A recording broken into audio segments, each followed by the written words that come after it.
All right, guys, welcome back to another video.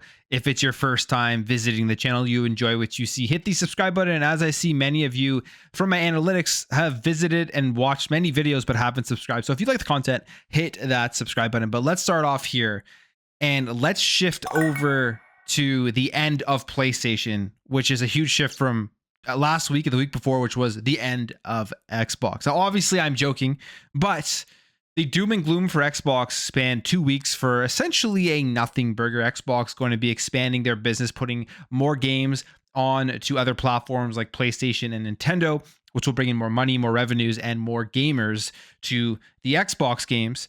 PlayStation, on the other hand, has clearly pivoted their strategy to release more games on PC, release games day and date, similar to what they have just done with Helldivers 2, which has been extremely successful as a PlayStation launch. It's obviously not developed by one of their first party studios, but they funded the game and it's been very, very successful for PlayStation and for Arrowhead. Now, when it comes to the PlayStation business, we've talked about this on this channel, and I mean, many people have talked about this. It isn't any sort of genius take or anything. It's just simply common sense when you're looking at the gaming industry that the margins are a big issue for these companies. Games are becoming more expensive to make, and they aren't able to sell enough copies to increase their profit margins. And this is not something that investors want to see. This is not something that is good for PlayStation or even good for Xbox if they have similar margins, although we don't know their exact margins because they don't report on that stuff like PlayStation does. So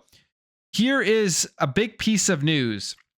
When it comes to PlayStation and when it comes to Sony, they plunged $10 billion after the PlayStation 5 sales cuts. And they say here, but a bigger issue is its near decade low games margin. So this is from CNBC saying around $10 billion of value was wiped off of Sony's stock last week after the Japanese tech giant cut its sales forecast for its flagship PlayStation 5 console for the fiscal year. So as we know, this is what happened with the fiscal report, with the quarterly report. They had previously projected that they would be able to sell 25 million PlayStation 5s by the end of the fiscal year, which ends in March. And then they reduced that as they now expect to sell 21 million units. So that caused people asking questions about the state of the console market, the state of the PlayStation 5 market, all of those types of things. But the bigger issue out of all of this, which I think really led to the $10 billion being wiped out, was their margin. So it says here, the company shares fell after the announcement, with around $10 billion of value wiped off the stock since the forecast cut, according to the CNBC calculation using FactSet data. But analysts were watching another key metric, the operating margin in the gaming business, which came in at just under 6% for the December quarter, according to a CNBC calculation. By contrast, Sony's operating margin was more than 9% in the quarter of 2022. So a whole year later, it's fallen 3%.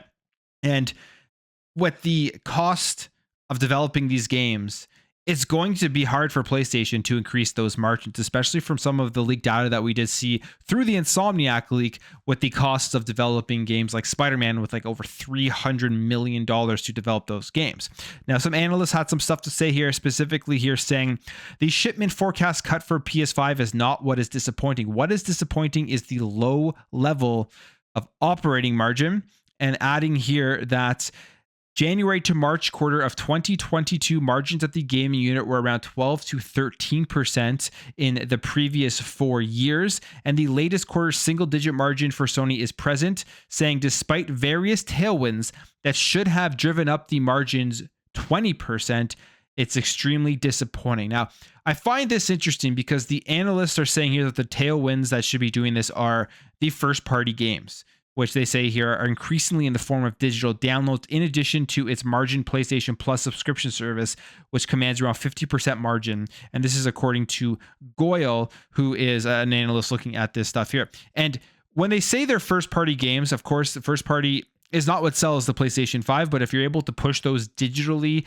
within the PlayStation marketplace, you're taking back all of that money. You're not having to pay 30% to the other developers or publishers that put those on the PlayStation marketplace. So of course that would be something that they try to do. That's why they really want to push everybody digital. They want to get rid of all the physical games so they don't have to spend those costs of producing the physical versions of the games, and they can keep all the money and lock you within the PlayStation ecosystem. But the other thing here is the PlayStation Plus subscription service, they're saying, which commands around a 50% margin. And as we know, Xbox Game Pass and Xbox have really shifted over more to subscription. And one of those main reasons now, if you take a look at it from the business side, is because of those margins. It helps them bring in more revenue, whereas PlayStation is thinking about the same thing, but they still haven't been able to increase their margins because of the high cost of developing their games. It says here, their revenue on digital sales, add-on content, digital downloads are at all-time high, and yet their margins are a decade lows. This is just not acceptable. They say here that Goyle qualified that the current margin for Sony's gaming business is almost near decade lows. And then Serkan Toto, the CEO and founder of Tokyo-based games consultancy Kantan Games, says here that part of the reason why the margins are being squeezed is because of software production rising, specifically saying Spider-Man 2, which came out last year and is produced by Sony's owned Insomniac Games, cost around $300 million to make. So the budgets seem to have a significant impact on their gaming margins over time. So PlayStation's spending more money to develop their games. And even though they are setting records and they're selling more digital content, and they have a relatively healthy PlayStation Plus subscription service, which should be demanding higher margins, they are not able to increase their overall margins, their overall operating margin, because of how expensive it is to develop AAA games. And this is a conversation that has been going on now for a while. We know this is an issue across the entire industry, not just at PlayStation, but seemingly it's looking pretty bleak right now for PlayStation unless they make some major changes to bring in revenue by doing different things, which they are obviously going to. I mean, look at how well, again, Helldivers 2 is doing. They're going to be releasing their games onto PC at the same time as they do release it onto PlayStation 5 to bring in some more money. But it's the thing across the industry. That's why we're seeing cuts, as we're seeing layoffs, games getting canceled because these developers and publishers don't want to take any risks on new things. They want to make sure that whatever they put out is guaranteed to sell.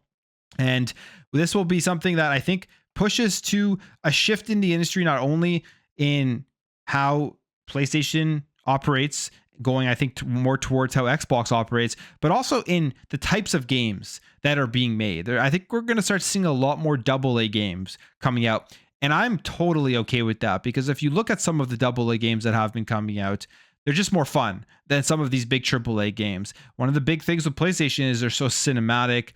There's a lot of major cutscenes, and that stuff's very expensive.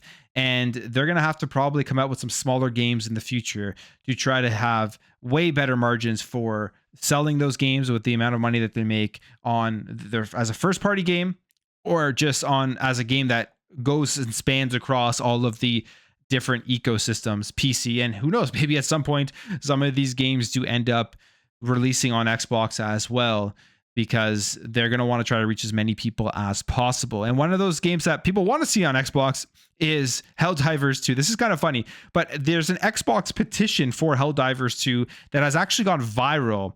And they say here, it aims to redefine the console wars. So as we know, Xbox is releasing games on PlayStation. Xbox gamers want PlayStation games.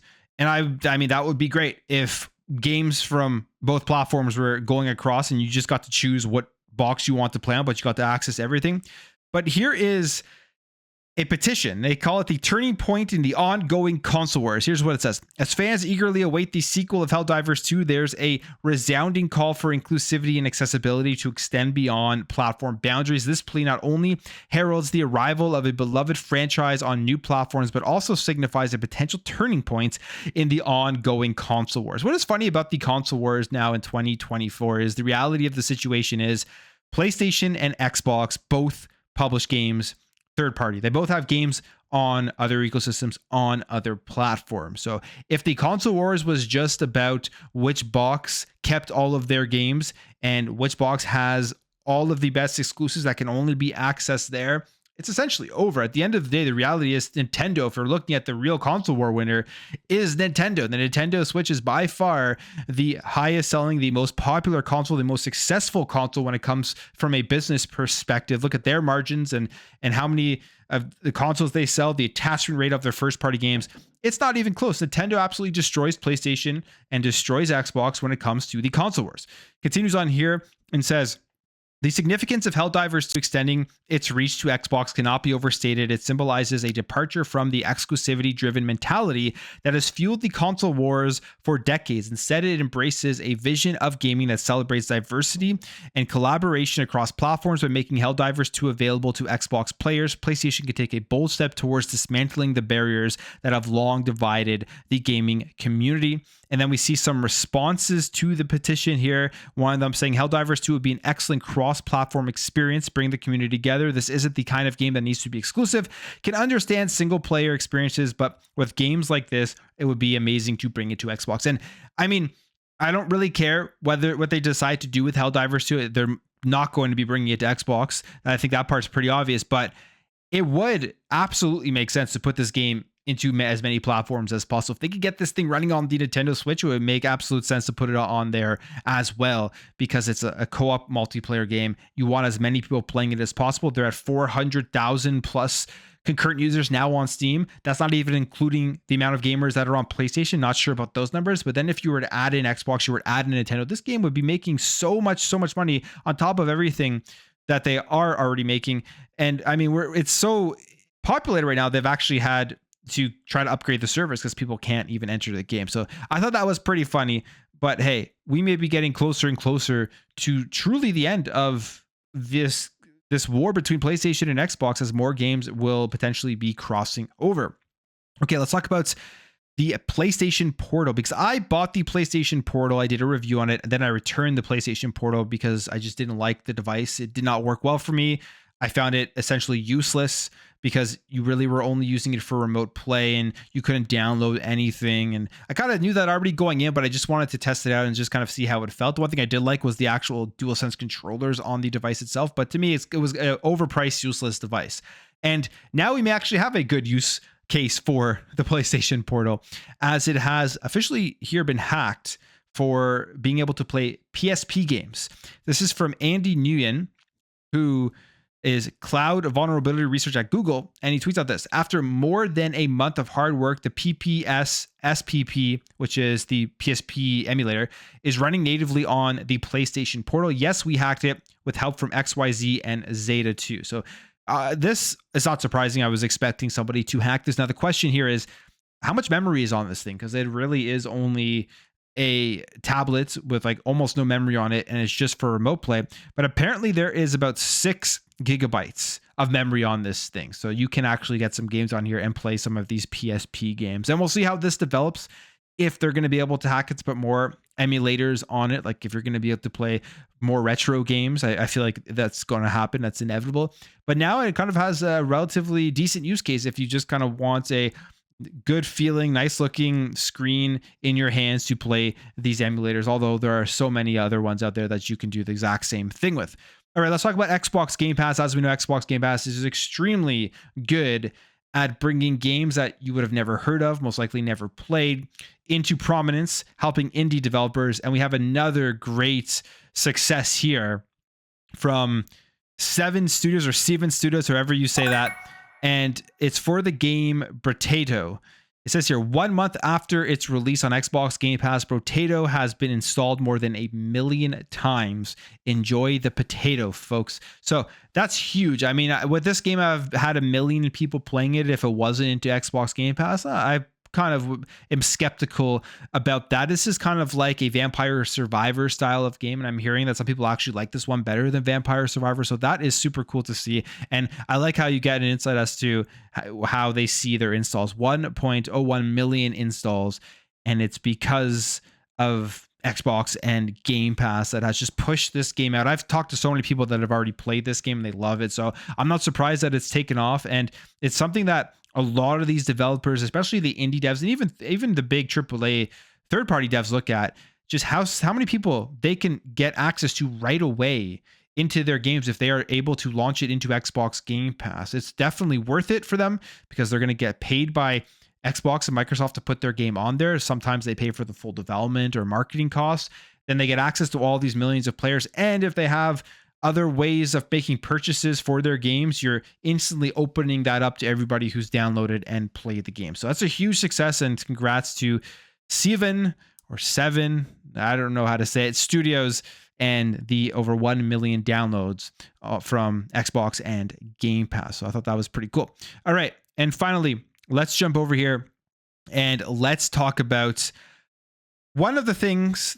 I believe this was at the Game Awards when they showed us off, but one of the announcements that had me the most excited from the Game Awards, and it was Sega revitalizing, remaking all of their old IPs, or at least a bunch of their old IPs. One of those games being Crazy Taxi, which when they showed off the video, it looked phenomenal. And you can even see here from this screenshot, it looks really, really good. And we have some more information about this game. It's actually going to be a AAA game, the revival of Crazy Taxi. It says here at the Game Awards last year. So yes, at the Game Awards, Sega revealed it would be reviving a handful of classic franchises for modern platforms. If you're wondering just how impressive these titles might be, it seems the third-party publisher and developer could be going all out. During a chat with the Japan Times, the team at Sega's relatively new Sapporo studio mentioned how it was participating in the development of AAA titles, including Crazy Taxi. So now that we know this is AAA, I was expecting it not to really be AAA, potentially being something just smaller and that they put out there for a cheap cost, and you just kind of can go in there and relive the old Crazy Taxi games with brand new graphics and stuff. Now that it's saying that it is going to be a AAA game, I'm expecting this to be a fully fleshed out, brand new, awesome Crazy Taxi. And maybe this is one of those games that you get out there into Xbox Game Pass if you're Xbox, or even into other subscription services for people to jump in and play it. We'll see how well this sells. There's going to be a lot of nostalgia around Crazy Taxi. I know for me, that is one of the biggest reasons why I'm excited, because I loved the old ones and it's just a very, very fun game. But then I start thinking as well about the other games that they did announce, like Jet Set Radio, Streets of Rage, Golden Axe, Shinobi. Are those all going to be AAA games too? I think this is the most exciting part right now of what is going on at Sega, bringing back these games. So that's because I liked them when I was younger. But I will end the video there, guys. If you did enjoy this video, hit that thumbs up. If you're new here, hit that subscribe, and I'll catch you guys in the next video.